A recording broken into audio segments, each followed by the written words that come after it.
আল্লাহ নবী সাহাবীকে নিয়ে গিয়ে আগুন তৈরি করেছে। মন দিয়ে শোনো যুবক, আগুন তৈরি করেছে। ওই আগুনের উপরে বসিয়ে দিয়ে আল্লাহ নবী সাহাবীকে বলতে লেগেছে, আল্লাহ ছেড়ে দাও, নবী ছেড়ে দাও। এদিকে আগুন ধরতে লেগেছে। ওই আগুনে সাহাবী হুজুরে কোমরের গোশতখানা পুড়তে শুরু করেছে। যেমন আমরা কাবাব যখন তৈরি করি, ওই আগুনে গোশত পুড়ে পুড়ে রস বাইর হয়, সাহাবীর শরীর থেকে পানি রস বেরোচ্ছে। ওই গোশত থেকে পানি বেরিয়ে বেরিয়ে আগুনখানা বন্ধ হয়ে যায়। আবার সাহাবীকে আগুন থেকে সরিয়ে আবার আগুন জ্বালিয়েছে, আবার সে আগুনে নিয়ে যে বসিয়ে দিয়েছে। আল্লাহ পাওয়া তোটা সহজ নয় গো, রাসূল পাওয়া তোটা সহজ নয় গো, আল্লাহর প্রেমিক হওয়া তোটা সহজ নয় গো। আল্লাহ তার প্রেমিকদেরকে পরীক্ষা নেবে গো, আল্লাহ তার প্রেমিকদেরকে পরীক্ষা নিয়েছে। সেই নিদর্শন আল্লাহ দুনিয়াকে দেখিয়ে দিয়েছে। আমার ভালোবাসার দাবি শুধু করলে হয় না, আমার যারা প্রেমিক হয় তাদের মধ্যে থেকে দেখো খাব্বাবকে, যে খাব্বাব আমি আল্লাহ আমাকে ভালোবেসেছিল বলে, আমার রাসূলুল্লাহকে ভালোবেসেছিল বলে, তাকে জালিমরা নিয়ে যে আগুনের উপরে বসিয়ে দিয়েছিল। ওই আগুনের কষ্ট পড়তে পড়তে পড়তে বারবার আগুন বন্ধ হয়ে যায়, আবার আগুন ধরায়, আবার বসানো হয়, আর বারবার বলা হয়, এ খাব্বাব আল্লাহ রাসূলকে ছেড়ে দাও। এ দুনিয়ার মানুষেরা শোনো, আমার প্রেমিক যারা হয় তারা কখনো আমি আল্লাহ রাসূলকে ছাড়ে না। হযরতে খাব্বাব প্রমাণ দিয়ে দিয়েছে, তিনার কোমরের গোশত পুড়ে পুড়ে পুড়ে পুড়ে পুরো কোমরটা প্লেন হয়ে গেছে, হাড় বেরিয়ে পড়েছে, তথাপিও তিনি আল্লাহ রাসূলকে ছাড়ে রে। আরো জোরে বলুন সুবহান।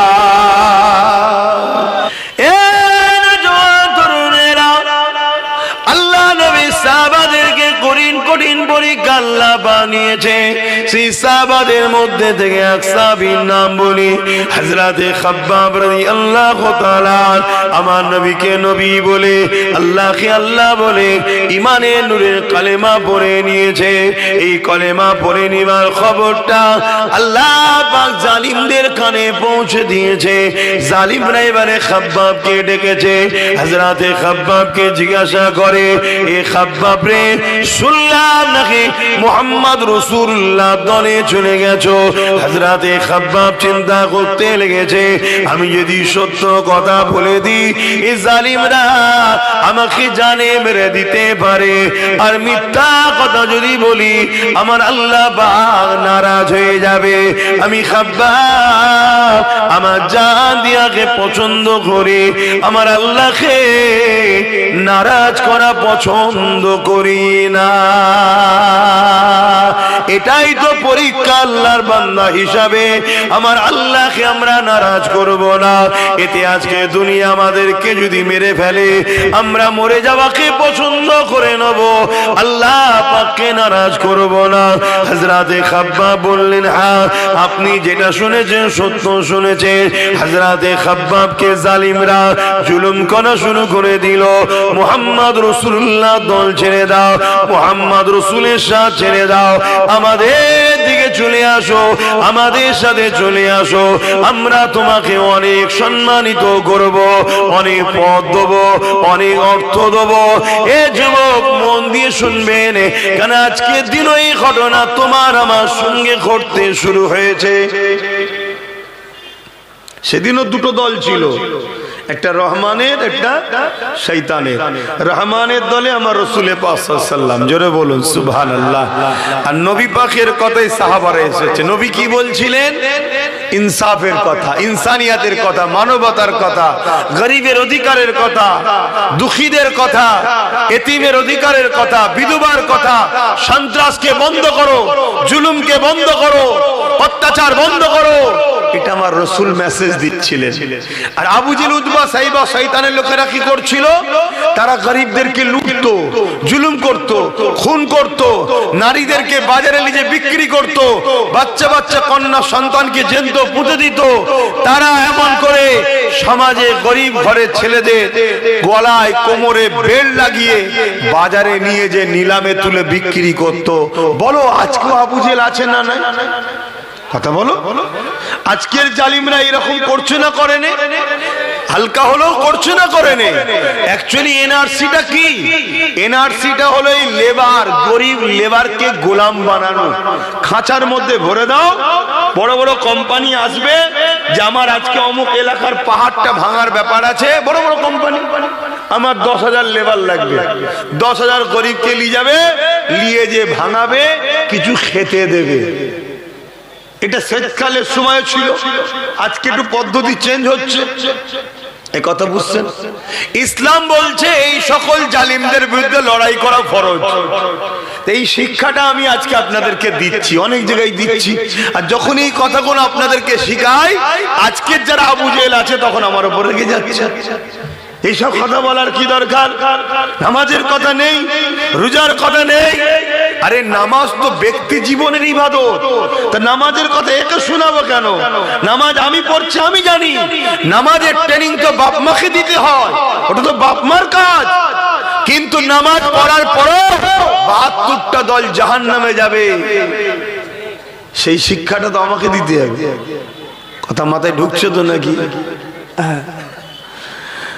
আল্লাহ নবী নূহ নবী নবী যখন মক্কা জমিনে অত্যাচার জুলুমের বিরুদ্ধে মানুষকে বোঝাতে লাগলো, ওই সময় দলে দলে মানুষ আমার রাসূলুল্লাহ দিকে আসতে লাগলো। তার মধ্যে থেকে প্রথম যারা এসেছিল তাদের উপরে প্রচন্ড জুলুমটা বেড়েছিল। আমি একটা উদাহরণ দিচ্ছি। আমি যখন জুলুমের বিরুদ্ধে বলছিলাম, প্রথম যারা এসেছিল রাসূলুল্লাহর গোলামের দিকে, তাদের উপর জুলুম বেড়েছিল না কমেছিল? আজকে তুলনামূলক একটু লোক আস্তে আস্তে আরো যত বাড়ছে, হালকা হচ্ছে না কম বাড়ছে? এখন কিন্তু হালকা হচ্ছে অনেক জুলুমটা। কথা বুঝে আসছে না? কেন? তারাও ভাবছে যে পাল্লা ভারী হচ্ছে। এই শুনছেন?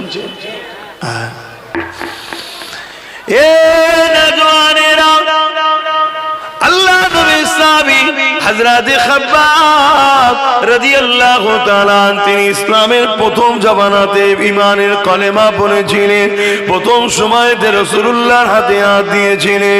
এই জন্য সাহাবী হুজুরের উপরে বড় জুলুম হয়েছিল। কেমন জুলুম হয়েছিল? আল্লাহ নবীর সাহাবীকে নিয়ে গিয়ে আগুন তৈরি করেছে। মন দিয়ে শোনো যুবক, আগুন তৈরি করেছে। ওই আগুনের উপরে বসিয়ে দিয়ে আল্লাহ নবী সাহাবীকে বলতে লেগেছে, আল্লাহ ছেড়ে দাও, নবী ছেড়ে দাও। এদিকে আগুন ধরতে লেগেছে। ওই আগুনে সাহাবী হুজুরের কোমরের গোশতখানা পুড়তে শুরু করেছে। যেমন আমরা কাবাব যখন তৈরি করি, ওই আগুনে গোশত পুড়ে পুড়ে রস বাইর হয়, সাহাবীর শরীর থেকে পানি রস বেরোচ্ছে। ওই গোশত থেকে পানি বেরিয়ে বেরিয়ে আগুনখানা বন্ধ হয়ে যায়। আবার সাহাবীকে আগুন থেকে সরিয়ে আবার আগুন জ্বালিয়েছে, আবার সে আগুনে নিয়ে যে বসিয়ে দিয়েছে। আল্লাহ পাওয়া তোটা সহজ নয় গো, রাসূল পাওয়া তোটা সহজ নয় গো, আল্লাহর প্রেমিক হওয়া তোটা সহজ নয় গো। আল্লাহ তার প্রেমিকদেরকে পরীক্ষা নেবে গো। আল্লাহ তার প্রেমিকদেরকে পরীক্ষা নিয়েছে, সেই নিদর্শন আল্লাহ দুনিয়াকে দেখিয়ে দিয়েছে। আমার ভালোবাসার দাবি শুধু করলে হয় না, আমার যারা প্রেমিক হয় তাদের মধ্যে থেকে দেখো খাব্বাবকে, যে খাব্বাব আমি আল্লাহ আমাকে ভালোবেসেছিল বলে, আমার রাসূলুল্লাহকে ভালোবেসেছিল বলে, তাকে জালিমরা নিয়ে যে আগুনের উপরে বসিয়ে দিয়েছিল। ওই আগুনের গোশত পড়তে পড়তে পড়তে বারবার আগুন বন্ধ হয়ে যায়, আবার আগুন ধরায়, আবার বসানো হয়, আর বারবার বলা হয়, এ খাব্বাব আল্লাহ রাসূলকে ছেড়ে দাও।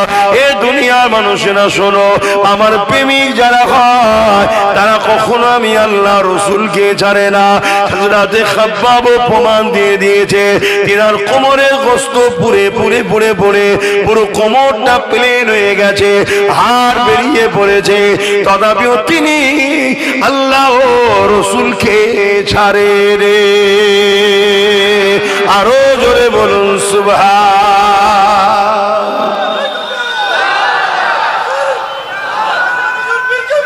আল্লাহু আকবার। আল্লাহ প্রেমিক তো এরকমই হয়। শুনছো, আমাদের ঈমান এত আছে তো,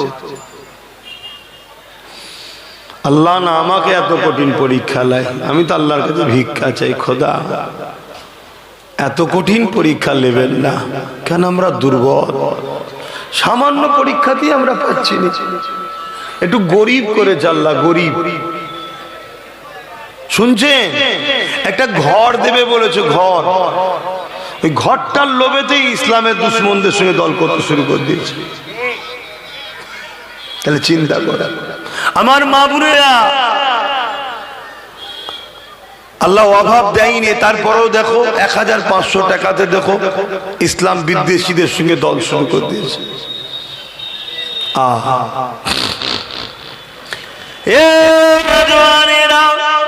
আজ আমাদেরকে অনেকে বলে, অনেকে তোমাকে আমাকে শোনায়, হুজুরের ছেলে আসবে কেন সে রাজনীতির বিরুদ্ধে বলবে। শোনো, মনে রেখে দাও, প্রত্যেকটা নবী আলাইহিস সালাম গণেরা জালিম শাসকদের বিরুদ্ধে লড়েছে। তাই যারা ন্যায় পরায়ণ শাসক হবে, ইনসাফ পরায়ণ শাসক হবে, মানবতা প্রেমিক শাসক হবে, গরিব দরদি শাসক হবে, তাদের বিরুদ্ধে আমাদের কোনো কথা নাই, তাদেরকে সাপোর্ট করার নাম হলো ইসলাম। কিন্তু কোন শাসক যদি ক্ষমতার জোর দেখিয়ে মানুষকে শোষণ করে, কোন শাসক যদি ক্ষমতার জোর দেখিয়ে মানুষের নামে মিথ্যা মিথ্যা মামলা দেয়, কোন শাসক যদি ক্ষমতার জোর দেখিয়ে কারো ধর্মের স্থানকে ভাঙতে চায়, কোন শাসক যদি ক্ষমতার জোর দেখিয়ে মানুষকে কৃতদাস গোলাম বানাতে যায়, এই শাসকটা হলো আজকে দিনের ফেরাউন, সেই শাসকটা হলো আজকে দিনের নমরুদ, সেই শাসকটা হলো আজকে দিনের ইয়াজিদ, সেই শাসকটা হলো আজকে দিনের আবু জেহেল। হে উম্মতে মুহাম্মাদি, যদি সত্যি তুমি আমি ইসলামের মাননেওয়ালা হয়, তোমার আমার জন্য আজকে দিনে এই রকম কোন জালিম শাসক যদি থাকে, তার বিরুদ্ধে লড়াই করা তোমার আমার জন্য ইসলাম ফরজ করে দিয়েছে। ইসলামকে বোঝো। ইসলাম ওই শুধু দাড়ি টুপি নামাজ রোজা ধর্মর নাম নয়। অনেকে মনে করে ইসলামে শুধু দাড়ি টুপি নামাজ রোজা, দাড়ি টুপি নামাজ রোজা, দাড়ি টুপি নামাজ রোজা, মসজিদ বানাও মাদ্রাসা বানাও। এই ধর্মের নাম শুধু ইসলাম নয়। হ্যাঁ, এগুলো ইসলামের মধ্যে, কিন্তু মনে রেখে দিও, ইসলাম দাঁড়িয়ে আছে দুটো পাট্টির উপরে। কুনতুম খায়রা উম্মাতিন উখরিজাত লিন-নাস তা'মুরুনা বিল মা'রুফ ওয়া তানহাউনা আনিল মুনকার। অন্যায়কে, জুলুমকে, অত্যাচারকে, সন্ত্রাসবাদকে, মিথ্যাবাদকে মিটিয়ে দিয়ে ন্যায় প্রতিষ্ঠিত করার নাম হলো ইসলাম। জোরে বলুন সুবহানাল্লাহ। এতগুলো মেরাই রেকর্ড হচ্ছে আর এতগুলো মানুষ শুনছে, আমার এই কথার মোকাবেলায় কোনো মুফতি মাওলানা এসে বলুক এটা ভুল বলছে, পারবে না। কথা শুনছেন? আপনাদের ঘরে বড় প্ল্যান মাফিক নকল ইসলাম ধরিয়ে দেওয়া হয়েছে। শুধু বলেছে মসজিদে যাও, নামাজ পড়ো, রোজা রাখো, দাড়ি রাখো, হজ করো, টুপি পড়ো, আল্লাহ আল্লাহ করো, আল্লাহ আল্লাহ করো, জান্নাত যাবে, জান্নাত যাবে, জান্নাত যাবে। আল্লাহর জমিনের উপরে ন্যায়কে প্রতিষ্ঠিত করার জন্য নবীরা শহীদ হয়েছে। বনি ইসরাইল কওমের 70,000 কম বেশি নবী আল্লাহ দিয়েছিল। জুলুমের বিরুদ্ধে বলার জন্য নবীদেরকে সেই জালিমরা শহীদ করে দিয়েছে। আর তুমি আমি ঠান্ডায় কম্বল মুড়ি দিয়ে তসবিহ পরে জান্নাত চলে যাও মনে করছো নাকি? হ্যাঁ, আমার অজে অসুবিধা হচ্ছে? বোঝো বাপ, কেন জুলুম যখন ভয়ানক হবে তখন তোমার মসজিদ নিরাপদে আর থাকবে না, মাদ্রাসা নিরাপদে আর থাকবে না, তোমার খানকা আমার দরবার নিরাপদে, তোমার ঘরের মেয়ে, তোমার বোন, তোমার মা আর নিরাপদে থাকবে না। জুলুমকে মিটাবার নাম হলো ইসলাম। আমি তো ইতিহাস তোমাকে শোনাচ্ছি, দেখো হাদিস, তারিখে হাদিস। নবী বলছে ইসলাম থেকে বেরিয়ে যাবে, যে ইসলাম থেকে বেরোয় তার ঈমান থাকে।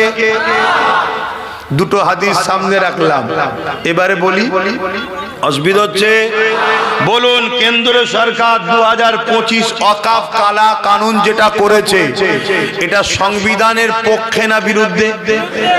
এক নম্বর, এটা আমার ইসলামের পক্ষে না বিরুদ্ধে? এটা জুলুম না জুলুম নয়? এটা অন্যায় না অন্যায় নয়? রাসূল বললেন অন্যায় দেখলে হাত দিয়ে।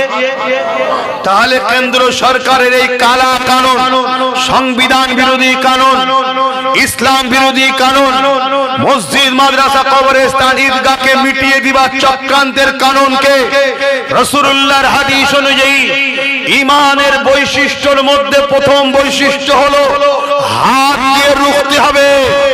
যদি হাত দিয়ে রুখতে নাও পারি, কেন্দ্র সরকারের কালা কানুনের বিরুদ্ধে মুখ দিয়ে প্রতিবাদ করতে হবে।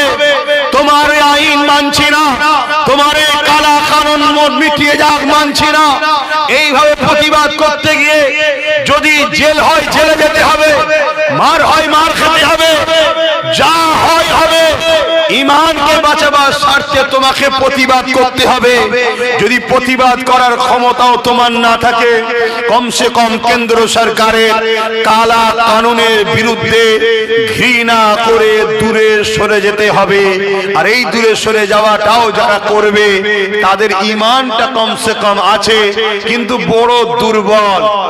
এই তিনটের মধ্যে কোনোটা না করে কোন মুসলমান যদি এরপরও কেন্দ্র সরকারকে ভোট দেয়, তার মানে সাথ দিল, তাহলে তার মধ্যে ঈমান আছে মনে হয়? এই জোরে বলো, বুঝে বুঝে বলছেন তো? রাসূল পাক সাল্লাল্লাহু আলাইহি ওয়াসাল্লামের হাদিস এটা। তাহলে তুমি ক্ষমতা নেই হাত দিয়ে রোকার, ঠিক আছে, মুখ দিয়ে প্রতিবাদ তাও করতে পারোনি, ঠিক আছে, আরে অন্তত ঘৃণা তো করো। তা না করে তুমি ওকে ভোট দিচ্ছ, তাহলে তুমি মূলত মসজিদ মাদ্রাসার বিরুদ্ধেই ভোট দিলে। যে মসজিদ মাদ্রাসার দুশমন হয় তার ঈমান থাকে? ঠিক এই কথাটা প্রথম বলেছিলাম। তারপরের কথা হলো এটা, বুকে হাত দিয়ে বলো কেন্দ্র সরকারের বিরুদ্ধে আন্দোলন করব, আর রাজ্য সরকার বলবে দিল্লি গিয়ে আন্দোলন করো, আমি সব থেকে বড় দুশমন হব। এবং অনেক মুসলিম ছেলে আন্দোলন করার জন্য কেস দিয়েছে। তাহলে এই রাজ্য সরকার এটা ঠিক করছে না অন্যায় করছে? রাজ্য সরকার বলছে কোরআন শেষ হয়ে যাবে, আমার উন্নতি শেষ হবে না, এ কথাটা ঠিক বলছে না অন্যায় বলছে? রাজ্য সরকার রেশনের মাধ্যম দিয়ে নিরীহ নবীর উম্মতদের ঘরে পোশাক খাইয়ে কাফের বানাবে, এটা ঠিক করছে না অন্যায় করছে? রাজ্য সরকার স্লোগান তুলেছে ধর্ম যার যার, উৎসব সবার, ধর্ম যার যার, উৎসব সবার। আরে উৎসব তো ধর্মকে কেন্দ্র করে হয়। যে ধর্মে গায়রুল্লাহর উপাসনা করা হয় সেই উৎসবের সঙ্গে কোন মুসলমান যদি বলে এটা আমার উৎসব, ওই মুসলমান মুশরিক কাফের হবে না? হবে না? তাহলে রাজ্য সরকার আমাদের ঘরে চাকরি দিল না, পড়া দিল না, পজিশন দিল না, অধিকার দিল না, উপরন্ত আমাদের ঘরে বেঈমান মুশরিক কাফের বানাচ্ছে, এটা ঠিক করছে না অন্যায় করছে?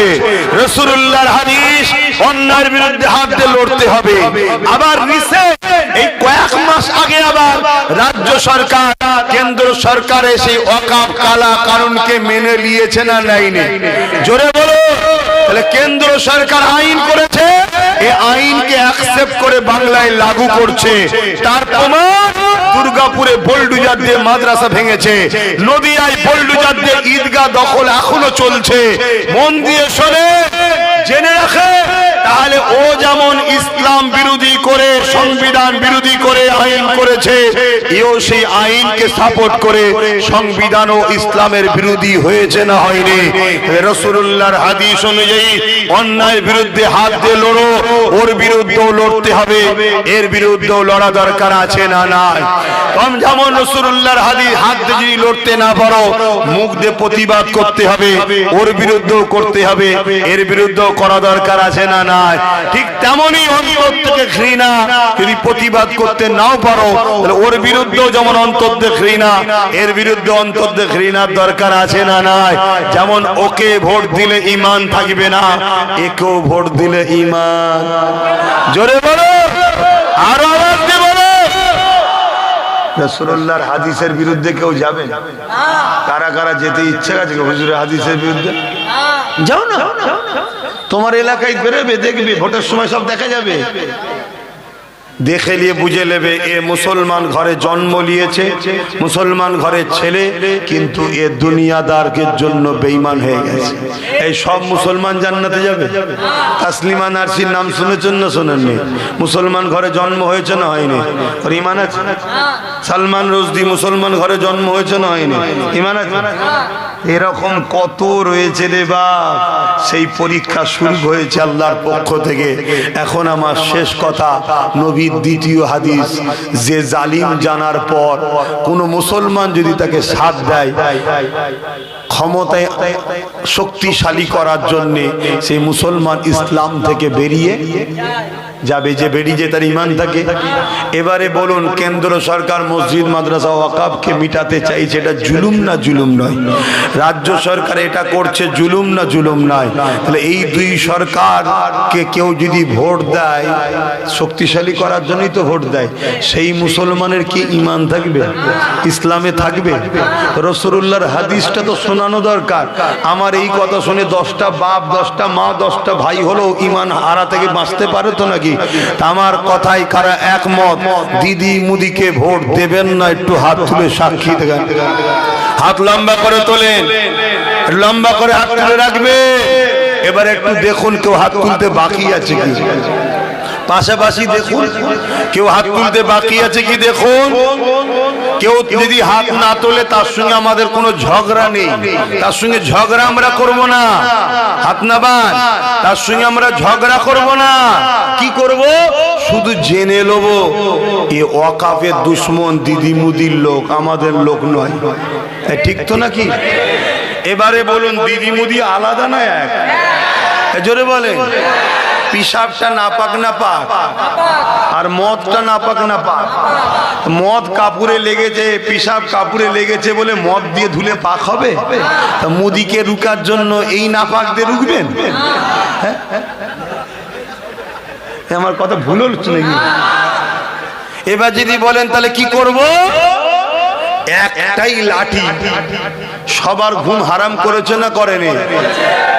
ওয়াকফকে বাঁচাবার স্বপ্ন আছে না নাই?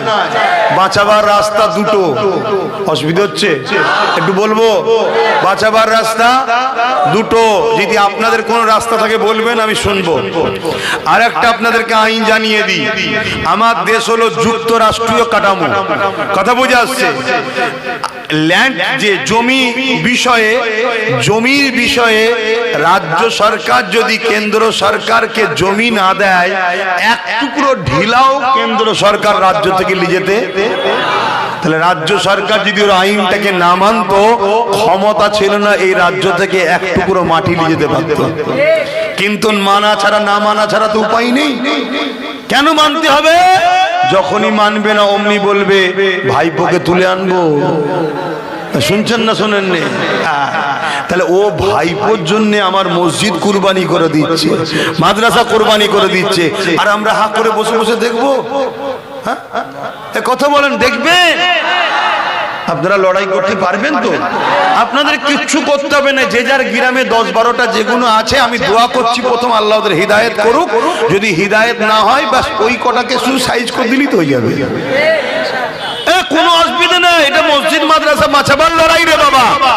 তুই যদি মসজিদের দুশ্মন হস তোর বিরুদ্ধে লড়াই করবো না করবো না? তুই যদি আমার মাদ্রাসার বিরুদ্ধে দাঁড়াস তোর বিরুদ্ধে লড়াই করবো না করবো না? এই তো আস্তে আস্তে দেখছিলাম লুঙ্গি পরে মনে হয় 60 বছর বয়স হবে এক চাচা বক্তব্য দিচ্ছে দিদির পক্ষে, তো ওর উপরে দয়া করলে হবে? আমার বাপও যদি ইসলামের বিরুদ্ধে দাঁড়ায় তার বিরুদ্ধে লড়াই করতে হবে, এর নাম ইসলাম। এ কথা বুঝে আসছে না? আর এটাই তো আল্লাহর পরীক্ষা। যদি পরীক্ষায় পাস করতে পারো, লড়াই যদি করতে পারো, আল্লাহ সাহায্য করবে, হাতে তোমাদের হবে, বিজয় তোমাদের হবে। আর যদি না পারো মনে রেখে দিও আল্লাহ তোমাদেরকে সাহায্য করবেন যখন এই জালিমরা তোমাদেরকে কাটবে। আমার কথা ওপেন, ভালো লাগলে নেবে, না ভালো লাগলে না নেবে। লড়াই আজ থেকে করিনি আমি। যখন চুচুড়ার মসজিদ মাদ্রাসায় তালা মারা হয়েছিল তখন আমার কোনসা দল ছিল, কি ছিল, তারপরেও লড়াই করে মসজিদ মাদ্রাসা খুলিছি না খুলিনি? আমি সব বুঝি, কিন্তু আমার ধর্মের উপরে আঘাত দিলে আমার হেড অফ বিচার ঠিক থাকে না। কথা বুঝে আসছে না? নাই আমার জমি লিয়েছিস, যা চল আল্লাহ বিচার করবে। আমার চাকরি লিয়েছিস, যা আল্লাহ বিচার করবে। আমার ভাত রুজি কেড়ে নিয়েছিস, যা আল্লাহ বিচার করবে। আমার বাপকে গাল দিয়েছিস, মাকে গাল দিয়েছিস, যা আল্লাহ বিচার করবে। কিন্তু কোরআন, ইসলাম, নবী আর আল্লাহ, এখানে কোনো কম্প্রোমাইজ নেই। আমার কথায় একমত তো? আগামী দিন কোরআনের পক্ষে, ইসলামের পক্ষে, ওয়াকাফের পক্ষে আমরা লড়বো। যারা ওয়াকাফের দুশমন তাদের বিরুদ্ধে আমরা লড়বো। এই লড়াইয়ে যদি আমার গ্রামের কোন মুসলিম নামধারী আমাদের সামনে আসে তাদের উপরে এক জাররা পরিমাণ দয়া আমরা দেখাবো না। এই কথাই কারা একমত? একটু হাত তুলে দেখান। একমত তো নাকি? একদম ওপেন কথা বলে দিচ্ছি, তুমি তোমার বেঈমান নেতার গদির জন্য যদি আমায় মারতে পারো, আমি আমার খোদার ঘরের জন্য তোমার জন্য হাত কাঁপবে না। এ কথা কি আমার বলা ভুল হয়ে গেল? তোমার চোর, বেঈমান, খুনি, সন্ত্রাস নেতার জন্য তুমি যদি মুসলিম ছেলেকে মারতে পারো, মুসলিম মাবলুদের ঘর ভাঙতে পারো, জুলুম করতে পারো, তাহলে আমার আল্লাহ নবীর ঘরের জন্য তোমাকে সাইজ করতে আমার হাত। জোরে বলো, অন্তরের মধ্যে ময়া। এখন বলুন আপনি কি বলছেন? মুসলমান আব্বাস লাগাচ্ছে তো নাকি? আল্লাহ নবী যখন মক্কা শরীফে ইসলামের প্রচার করলো, ওই সময় মক্কার মুশরিকরাও বলেছিল যে মুহাম্মদ তুমি যা করলে ঘরে ঘরে সব লেগে দিলে। আল্লাহ নবী বললেন তোমরা আসো তাওহীদের দিকে, সত্যের দিকে, তাহলেই তো সব ঠিক হয়ে যায়। কথা মাথায় ঢুকছে না? আমরা কারো মন্দির ভাঙতে যাচ্ছি, গুরুদুয়ার ভাঙতে যাচ্ছি, গির্জা ভাঙতে যাচ্ছি, কারো ঘর দখল করছি, ভাইপোর বাড়ি দখল করছি না, কেন দখল করতে যাব? কিন্তু বারবার আমাদেরটাই দখল করা হচ্ছে না, হয়নি? আমাদের উপরেই জুলুম হচ্ছে না, হয়নি? তাহলে আমি ডিফেন্স করব না? তোমরা পারবে তো? ইনশাআল্লাহ। সেদিন ফেরাউনের দিকে সৈন্য ছিল, মুসা নবীর দিকে আল্লাহ ছিল। সেদিন নমরুদের দিকে সৈন্য বাহিনী ছিল, ইব্রাহিম নবীর দিকে আল্লাহ ছিল। সেদিন এজিদের দিকে রাজ পাওয়ার সৈন্য ছিল, আমার হোসাইনের দিকে আল্লাহ ছিল। সেদিন এই হিন্দুস্তানি আমার গরিবের নওয়াজ আর জালিম বাদশার সাথে লড়াই হয়েছিল। জালিমের দিকে সৈন্য সামন্তর অর্থ, ম্যান পাওয়ার সব ছিল, আমার গরিবের নওয়াজের দিকে আল্লাহ ছিল। বিজয়টা কিন্তু গরিবের নওয়াজেরই হয়েছে। জোরে বলুন সুবহানাল্লাহ। ঘাবড়াবার কিছু নেই, ঘাবড়াবার কিছু নেই। আল্লাহর ঘরের জন্য যদি আমার জীবনটা যায়, নিজেকে ধন্য মনে করব। রাসূলের মাদ্রাসার জন্য যদি আমার জীবনটা যায়, আমি আব্বাস নিজেকে ধন্য মনে করব। মরণ তো আজ নাই কাল হবে রে বাবা, ঠিক তো নাকি? আর আমার মরণ যদি এখনো 10 বছর বেঁচে থাকার থাকে, তাহলে কালকে লড়াই করে মরে যাবো মনে হচ্ছে নাকি? তোমাদের ধারণা কি? প্রত্যেকটা বেগদা ছাড়া ছাড়া যদি কিছু পড়ে তাও মরণ হবে না। কেন? বাজ পড়লো মরণ কেন? 10 বছর বাকি আছে এখন। কথা মাথায় ঢুকছে? আর মরণ যদি তোমার কপালে লিখে থাকে, তুমি ঘরের মধ্যে শুয়ে থাকবে, রাস্তা হয়তো 50 কিলোমিটার দূরে, তারপরেও দেখছো কখনো একটা গ্রামে হয়তো রাস্তা ভুলে গিয়ে মেন রোড ছেড়ে একটা লরি ঢুকেছিল ওই রাত্রি কোনো কারণে, হয়তো সেটাই তোমার ঘাড়ের ওপর জুটো পড়েছে, মানে এরকম কপালে লিখা ছিল। কথা কিছু বুঝছেন? শহরের ছেলে, এলাকায় পুকুর টুকুর কিচ্ছু নেই, গ্রামে একদিন এসেছিল একদিনই মরে গেছে, তার মানে করে কপালে ছিল ওই দিন, তাই টেনে নিয়ে আসা হয়েছে। গ্রামের ছেলে রেল লাইন আশপাশে নেই, কোনোদিন রেলই দেখেনি, একদিন গেছে একদিনই কাটা পড়ে গেছে, ঘটে না ঘটে না? ওর কপালে ছিল ওইটা। অতএব বাপ, আমার কথা তাহলে বলো, ওয়াকাফ বাঁচানো দরকার তো নাকি? যদি ওয়াকাফ বাঁচাতে ভারতের মুসলমান না পারো, তোমাদের অস্তিত্ব থাকবে না, এটা মনে রেখে দেখো। এই বাঁচাবার পন্থা আমার জানা দুটো, আমি বলবো একটু। নাম্বার 1 হলো সুপ্রিম কোর্ট। কেন? যারা আইন করেছে লোকসভারও আব্বা হলো সুপ্রিম কোর্ট, কথা শুনছেন তো? হ্যাঁ, দেশের সর্বোচ্চ মাথা। সুপ্রিম কোর্ট যদি আইনকে বাতিল করে দেয়, বাতিল হবে। তা সুপ্রিম কোর্ট কি এমনি এমনি বাতিল করে দেবে? কথা বলেন, সুপ্রিম কোর্ট কি এমনি এমনি বাতিল করে দেবে? আমরা যদি ঘুমোই, সুপ্রিম কোর্ট কি বলবে? তারাও তো মানুষ নাকি, তাদেরও বউ বাচ্চা ছেলে পুলে আছে না নাই? যেমন বাবরি মসজিদের কেস করে ঘুমোচ্ছিলাম বলে আমরা রায় পেলাম না, তাহলে কেস যেমন করতে হবে তেমন ট্রিটমেন্টার যোগাযোগটা, আন্দোলনটা তেমন জারি, জোরে বলে, রাখতে হবে। তাই কেস যেমন করতে হবে, আন্দোলন জারি। যারা বলেছিল বিজেপির হাত থেকে মুসলমানকে বাঁচাবে, তারা কেস করেছে তো? সরকার কেস করেছে? তাহলে বলো, সেই একজনই কেস করেছে, নওশাদ সিদ্দিকী। তা আগামী দিন কলকাতায় যাচ্ছ নাকি ওর ডাকে? কি গো, কলকাতায় যাচ্ছ তো নাকি? যাওয়া দরকার। যদি বলো কেন, ওখানেও দেখলাম ওয়াকাফের বিষয়ে একটা পয়েন্ট আছে। তাহলে ভিড় যত বাড়বে তত আন্দোলনটা প্রভাব দিল্লিতে পড়বে, এটা মাথায় রেখো। কাজ কাম তো রোজই আছে, যদি সময় পাও যাবে। তাহলে প্রথম নম্বর এটা কেস এবং আন্দোলন। দ্বিতীয় নম্বর হলো কি, কোন পাওয়ারে ওরা আইন করেছে? ভাই কোন পাওয়ারে? রাজ পাওয়ারে, এবং সংবিধানের বিরোধী আইন। তাহলে আমাদেরকেও রাজ পাওয়ার দখল করতে হবে, দখল করে আমরাও আইন করে ওয়াকাফকে ফিরিয়ে নেব। কথা বুঝে আসছে না? নাই।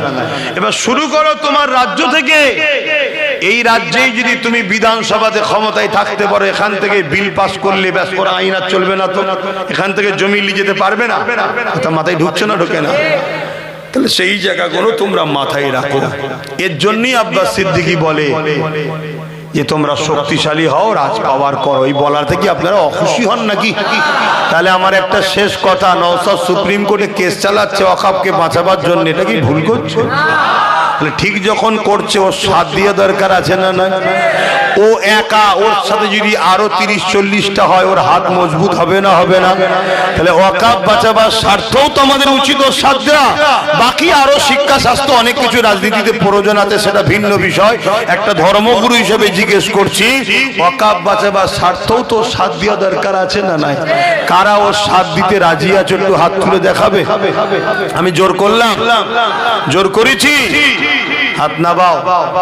এই যে তোমাদের এলাকা, তোমরা যদি এক হয়ে যাও, তাহলে এখানে আশপাশে 5-6টা যা আছে সবই তোমরা পেয়ে যাবে। ঠিক না বেটি? তোমরা যদি এক হয়ে যাও, 5-6টা তো পেয়ে যাবে। তাহলে এইভাবে এরকম করে করে করে করে যদি 30-40টা ওর হাতে যায়, তারপরে এবার একদিন দেখবে পুরো চলে যাবে। কথা মাথায় ঢুকছে না? ঢুকে না? তে কোনো ভাববে, মাথায় রাখবে। তো এই যে কথাগুলো বললাম, কারো কোনো কষ্ট হলো? কারো মনের মধ্যে হয়নি তো যে হুজুর সবই ঠিক আছে, এই জলসায় এসে রাজনীতির কথা বলছে কেন? মাথায় ঢোকে না তো? আমি কয়েকটা কারণে বলি। প্রথম কথা হলো, ইসলামের রাজনীতি আছে না নাই? দ্বিতীয় নম্বর কেন বলি, আমার বলার জায়গাতে এইটা, আমি তো হুজুর, আমি তো ওয়াইজি, আমি তো ইসলামের প্রচারক, আমার বলার জায়গা তো এটা। আর আমি বলছি কার বিরুদ্ধে? যারা ইসলামের দুশমন, তাদের বিরুদ্ধে বলছি। বলো হাত দে, দিদি মুদি ইসলামের দুশমন হ্যাঁ কি না? জোরে আওয়াজ দিয়ে বলো হ্যাঁ কি না? আল্লাহকে সাক্ষী রেখে বলো হ্যাঁ কি না? এরা ইসলামের ইসলামের দুশ্মন হ্যাঁ কি না?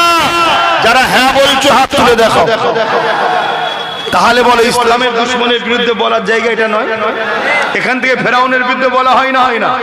এখানে নমরুদের বিরুদ্ধে বলা হয় না, হয় না? এজিদের বিরুদ্ধে বলা হয় না, হয় না? চিঙ্গিস খানের বিরুদ্ধে বলা হয় না, হয় না? আবু জেল, উতবা, সাইবা, উমাইয়াদের বিরুদ্ধে বলা হয় না, হয় না? তারা কে ছিল? তৎকালীন সময় জালিম শাসক ছিল। তাহলে এখান থেকে যদি তৎকালীন সময়ে জালিম শাসকের বিরুদ্ধে বলা হয়, কেন? তারা ইসলামের দুশ্মন ছিল, মানবতার দুশ্মন ছিল, মনুষ্যত্বের দুশ্মন ছিল। তাহলে আজকের দিনেও যদি কেউ ইসলামের দুশ্মন, মানবতার দুশ্মন, মনুষ্যত্বের দুশ্মন থাকে, তার বিরুদ্ধে এখান থেকে বলা যাবে না, যাবে না। কোনটা? তাই বলছি। অনেকে ফেরাউনের বিরুদ্ধে বলে, নমরুদের বিরুদ্ধে বলে, সাদ্দাতের বিরুদ্ধে বলে। আরে মাওলানা মুফতি সাহেব, ফেরাউনের বিরুদ্ধে বলছিস কেন?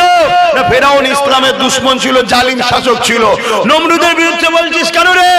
না, নমরুদ জালিম শাসক ছিল, কওমকে জানানো দরকার। ও তাই নাকি? আবু জেলের বিরুদ্ধে বলছিস কেন? আবু জেল ইসলামের দুশ্মন ছিল, জালিম শাসক ছিল। এজিদের বিরুদ্ধে বলছিস কেন? এজিদ ইসলামের দুশ্মন ছিল, জালিম শাসক ছিল।